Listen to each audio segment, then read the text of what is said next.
Hello friends, welcome to Mrs stitch blouse house. நம்ம இன்னைக்கு ஆரி needle எப்படி ஹேண்டில் பண்ணுறது அப்படின்றத தான் பார்க்க போகிறோம். நிறைய பேர் பிகினர்ஸ் வந்து டவுட் கேட்டிருந்தாங்க. ஆரி ஸ்டிச்சு போடும்போது த்ரெட்டில் இருந்து நீடில் வந்து ரிலீஸ் ஆயிடுது, அதை எப்படி ஹேண்டில் பண்ணணும் அப்படின்னு கேட்டிருந்தாங்க. ஸோ அதை தான் நம்ம இன்னைக்கு பார்க்க போகிறோம். அதுக்கு முன்னாடி நம்ம சேனலை சப்ஸ்கிரைப் பண்ணாதவங்க ப்ளீஸ் சப்ஸ்கிரைப் பண்ணிடுங்க. அதோட பக்கத்தில் இருக்கிற பெல் ஐக்கனையும் கிளிக் பண்ணிடுங்க. ஜரி த்ரெட்டை இந்த மாதிரி நாட் போட்டு கீழே எடுத்துகிட்டு போயிடணும். நீடில் வந்து பார்த்திங்கன்னா எப்போவுமே இந்த நீடிலோட ஹூக் பார்ட் வந்து இந்த லைனை ஃபேஸ் பண்ண மாதிரியே தான் மூவ் ஆகணும். நம்ம வந்து ஃபஸ்ட்டு நீடில் இந்த மாதிரி இன்சர்ட் பண்ணிவிட்டு ஒரு பேக் ஸ்டிச் போடணும். பேக் ஸ்டிச் போட்டுட்டு அதுக்கப்புறம் நம்ம வந்து செயின் ஸ்டிச் ஸ்டார்ட் பண்ண போகிறோம். செயின் ஸ்டிச்சு ஸ்டார்ட் பண்ணும்போது இந்த நீடில் வந்து இந்த லைனோட டைரக்ஷனில் தான் அந்த ஹூக் பார்ட் இருக்கணும். நம்ம உள்ளே இன்சர்ட் பண்ணிவிட்டு மேலே எடுத்து இந்த நீடில் வந்து மேலே எடுத்துட்டு அதுக்கப்புறம் பார்த்திங்கன்னா இந்த மாதிரி டேர்ன் பண்ணணும் ஆப்போசிட் டைரக்ஷனில். திரும்ப வந்து இப்படி டைரக்ட் டைரக்ஷனில் கொண்டு வந்து அடுத்த ஸ்டிச் போடணும். ஸோ இப்போ வந்து நம்ம ஸ்டிச்சு ஸ்டார்ட் பண்ண போகிறோம். ஃபஸ்ட்டு நீடில் இன்சர்ட் பண்ணிவிட்டு த்ரெட்டை மேலே எடுத்துரும். ஸோ இந்த த்ரெட்டை மேலே எடுத்ததுக்கப்புறம் நீங்கள் நீடில் இப்படி கிராஸாக வளைச்சாலோ இப்படி கொண்டு போனாலோ இல்லை நீடில் வந்து கரெக்டாக அந்த த்ரெட்டில் மாட்டாமல் விட்டாலோ த்ரெட்டில் இருந்து நீடில் வந்து வெளியில் வந்துடும் ஸ்டிச்சு போடும்போது. அதனால் இந்த த்ரெட்டுக்கும் இந்த கிளாத்துக்கும் உள்ள டிஸ்டன்ஸ் கரெக்டாக இந்த மாதிரி 1/4 இன்ச்சு தான் இருக்கணும். அந்த டிஸ்டன்ஸை நல்லா நோட் பண்ணிக்கோங்க. நீடில் வந்து நல்லா டைட்டாக பிடிச்சிருக்கணும். த்ரெட்டை வந்து டைட்டாக பிடிக்கக்கூடாது. த்ரெட்டை டைட்டாக பிடிச்சிங்க அப்படின்னா த்ரெட்டு வந்து அந்துடும். இப்போ நான் பேக் ஸ்டிச் போடுறேன்.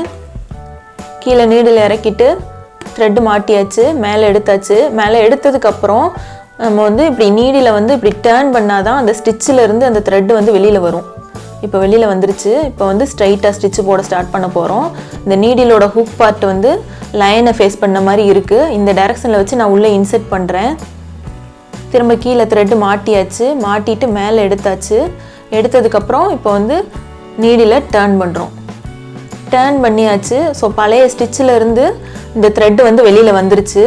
அதுக்கப்புறம் திரும்ப நம்ம இந்த லைனோட டைரக்ஷனுக்கு நீடிலோட ஹூக் பார்ட்டை கொண்டு போயிட்டோம். திரும்ப உள்ளே இன்சர்ட் பண்ணுறோம். திரும்ப த்ரெட்டு மாட்டிட்டு மேலே எடுக்கிறோம். திரும்ப டேர்ன் பண்ணுறோம். நூல் வந்து வெளியில் வந்துருச்சு. திரும்ப நேராக டைரக்ஷன் நேராக கொண்டு போயிட்டு திரும்ப உள்ளே இறக்குறோம். அடுத்த ஸ்டிச் போடுறோம். ஸோ இதே மாதிரி ஸ்டிச்சை கண்டினியூ பண்ணுங்கள். இந்த மாதிரி நம்ம ஸ்டிச்சு போடும்போது த்ரெட்டில் இருந்து நீடில் வந்து வெளியில் எடுத்துடாமல் இருக்கிறதுக்கு நீங்கள் நீடில் இந்த மாதிரி கிராஸாவோ சைடாவோ இந்த மாதிரி சாய்ச்சி வச்சிங்க அப்படின்னா கண்டிப்பாக வந்து உங்களுக்கு த்ரெட்டில் இருந்து நீடில் வந்து வெளியில் வந்துடும். இந்த நீடில் வந்து எப்போவுமே இந்த 90 டிகிரிஸில் இந்த மாதிரி ஸ்ட்ரைட்டாக தான் இருக்கணும். அதுக்கப்புறம் நீடில் வந்து இந்த கிளாத்தில் இருந்து டிஸ்டன்ஸ் வந்து ரொம்ப மேலே போயிடக்கூடாது, ரொம்ப ஒட்டி இப்படி கீழேயும் போயிடக்கூடாது. அதை வந்து நீங்கள் கரெக்டாக நோட் பண்ணணும். அதுக்கப்புறம் இந்த நீடிலோட ஹூக் பார்ட் வந்து ஸ்டிச்சு ஸ்டார்ட் பண்ணும்போது டைரெக்டாக இந்த டைரக்ஷனில் இருக்கணும்.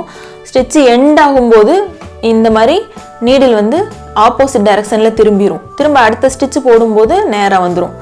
ஸோ இது வந்து ஸ்டிச் இல்லாமல் இந்த நீடில் நீங்கள் கையில் பார்த்தீங்க அப்படின்னா இதுதான் என்னோடய லைன். இந்த லைனில் இருந்து இப்படி ஆப்போசிட் டைரக்ஷனில் நீடில் திருகுது. திரும்ப டைரக்ட் டைரக்ஷனுக்கு வருது. ஸோ இவ்வளோ தான் இந்த நீடிலோட டேர்னிங் பொசிஷன். இதுக்கு மேலே ரொம்ப டேர்ன் பண்ணக்கூடாது நீடில்.